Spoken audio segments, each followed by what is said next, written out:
But what I saw that bothered me were the names of at least 6 men that have been redacted that are likely incriminated by their inclusion. Yeah, I would like to give the DOJ a chance to say they made a mistake and over-redacted and let them unredact those men's names. At least one is a U.S. citizen, at least one is a foreigner. One is pretty high up in a foreign government. And some are, one of the others is a pretty prominent individual. Yeah, sorry to keep you guys out here that long. Well, that was an interesting experience. It was. The user interface is a little clunky at first. But what I saw that bothered me were the names of at least 6 men that have been redacted that are likely incriminated by their inclusion in these files. So that's the first thing that I saw. It took some digging to find them. Then I'll let you talk about what you saw. Well, and we discussed that. I mean, there are 6 men, some of them with their photographs that have been redacted, and there's no explanation why those people were redacted. And Thomas discovered it through his MIT logic with some of the searches. But, you know, that's really concerning. I think there are 2 other points. One is some of the internet concern about some of the more sensational emails. I mean, I do think it's important to recognize that some of the senders on that are women, and so some of the redactions may be appropriate, some may not be appropriate. We need to look at that.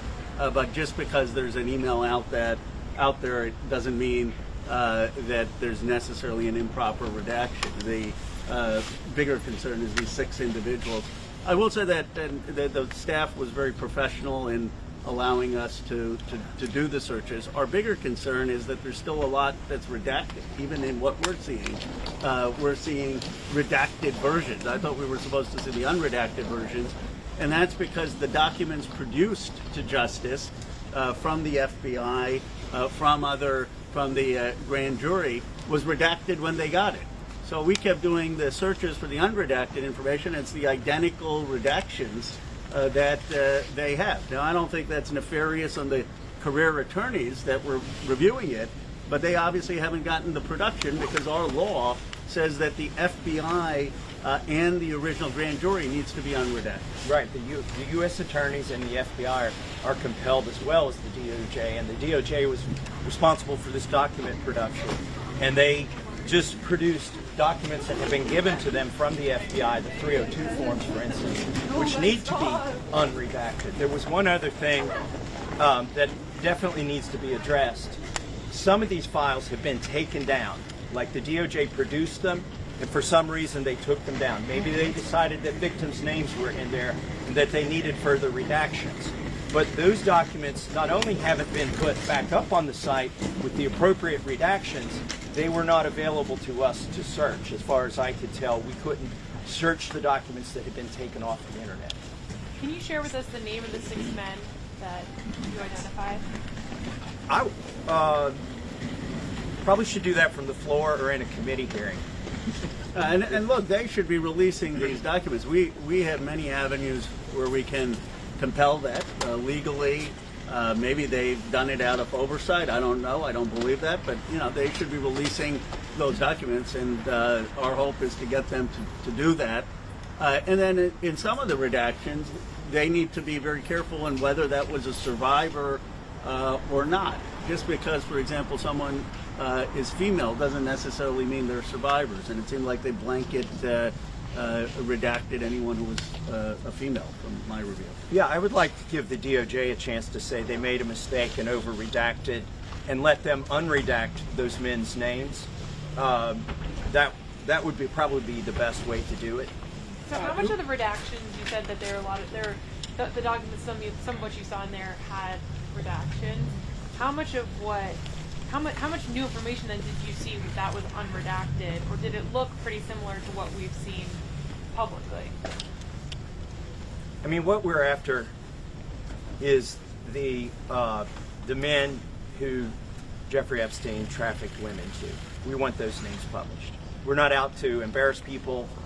And the problem is, we went in there hoping to see that in 302 forms. What we found out is those 302 forms were redacted before they got to the DOJ. So, but our legislation directs the FBI which is the agency that produced those 302 forms, to also produce these documents. The Attorney General is ultimately responsible for that production, so that's why we're here at the DOJ to view these files. But there needs to be more information given in those 302s. So I was disappointed we didn't find that. But it's also clear, just sort of as a checking their homework, that they need to do a little more homework. There are 6 men. We went in there for 2 hours. There's millions of files, right? And in a couple of hours, we found 6 men whose names have been redacted, who are implicated in the way that the files are presented. Congressman, call to activism. My question is, what's your message to Pam Bondi after what you saw today? You need to do a little more work. And I would like, we'll see her at the Judiciary Committee here in a couple days. At the very least, these 6 men, maybe she can make public. I mean, we're happy to provide the information to them, and they should do that. Look, there's some of the effort, because there were a lot of career attorneys on there. There's some redactions that were appropriate, some, to protect the survivors. And some of the most sensational things out on the internet, there may have been appropriate redactions. So, for Thomas and me, it's always been about the facts. And our biggest concern is what was redacted before it even came to the Justice Department. I mean, the reality is that the most important things, the 302 files and some of the information on the prosecution memos, it's unclear that those redactions happened here. We saw a lot of files that already were redacted. And then, of course, they have been protecting some of these men. Maybe it was not intentionally, but the law is very clear. They need to comply with the law. And finally, the documents that they put up and decided for one reason or another they had to take back down, I was hoping to see those here. They didn't appear to be in the database that we were able to search. Those ostensibly are wholly redacted files now. We know they exist. They published them for a brief period of time and pulled them back. They need to answer to us as to, do they intend to redact those files and put them back up and put them in the database so that we can search them and see if it was appropriate to take them back down from the website. Are these men U.S. citizens? What fields do they work in? Is it finance? Is it political? At least one is a U.S. citizen, at least one is a foreigner, and the other 3 or 4 have names. I'm not sure if they're foreign or U.S. And which field do they work in? Is it finance, banking, political? One is pretty high up in the foreign government. And some are, one of the others is a pretty prominent individual. But I think that the point is that these 6 are just what we found in 2 hours of a review of the files that aren't redacted. The broader issue is why so many of the files they're getting are redacted in the first place. And until that becomes unredacted, the main things that they're sending to the career attorneys to review, I don't think we're going to have full compliance with the law. Get to the question that most Americans want to know. Who were the rich and powerful people who went to this island? Did they rape underage girls? Did they know that underage girls were being paraded around? And after seeing this, I don't blame the U.S. attorneys, the assistant U.S. attorneys reviewing it. If they're reviewing redacted material, what are they supposed to do? But they're getting, it seems like, material that's already been redacted. Congressman Raskin also viewed materials earlier, and he said that he saw President Trump's name redacted, he saw Lee Webster's name redacted. Did you see President Trump's name redacted, Lee Webster's name redacted? Can you share anything about that? I didn't put Donald Trump in the search engine, so I couldn't tell you. Did you Why see not? who wrote the email about the little girl who was quote a little naughty? I did, and that was a woman that wrote that. And so it may be proper to redact it and it may not be. I don't know. It seems like part of their algorithm for redaction was just to redact every woman in there, pretty much. Yeah. So we can't parse if the person who sent that was a victim or not. Look, none of this is designed to be a witch hunt. Just because someone may be in the files doesn't mean that they're guilty. But there are very powerful people who raped these underage girls. It wasn't just Epstein and Maxwell, or showed up to the island, or showed up to the ranch, or showed up to the home, knowing underage girls were being paraded around, and some of this sickening stuff in there about the violence. And what we want to do is have the investigation to get to those people to answer those questions. Not to say that every internet rumor about some email is going to be true. And like I said, in some of the cases, the redactions may have been appropriate.